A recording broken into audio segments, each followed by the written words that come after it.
me ka zo yi da sassafe? Ka baro matarka gida ka zo nan da sassafe. Kika ce? Na ce ka baro matarka a gida me ka zo yi nan gidan da sassafe. A zo gurin ki ne ki taimaka ki wa Allah ki annabi. Awakin ki na kauye duk ki siyar ki karo min mata ki karo min mata. Kai. Su dai Allah ka haɗa ni da ɗa. Su dai shekaran jiyan nan fa muka kai maka mata ɗaki. Yanzu kuma ka zo ka ce min wai a ƙara maka aure? In sai da shanu in sai da wayan ƙara maka aure ita ta gidan fa. Na yi wanka.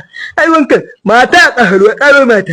Ni ba magana wanka nake ba wanka kai ko ka kai dai ai ruwanka ne su dai ni dai yanzu ba na gama da kai ba ina nufin shekaran jiya aka kawo maka mata ta zo gidanka. Jariri ba aure zaki kina ta jariri aure zaki aure. Su dai ban ce jariri ba matarka ta gida kuma shekaran jiya aka kawo maka ita yaushe kuma za a ƙara maka wani aure.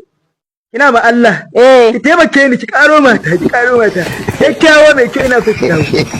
To ita ta gidan fa. Ba dambu bane babu dambu. Babu dambu abinci na koshi kake bani komai kuda aro mata.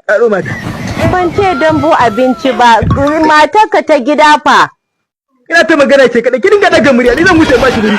Na baki kwana uku ki karo mata na baki kwana uku mama in ba haka ba zan tafi yawon duniya.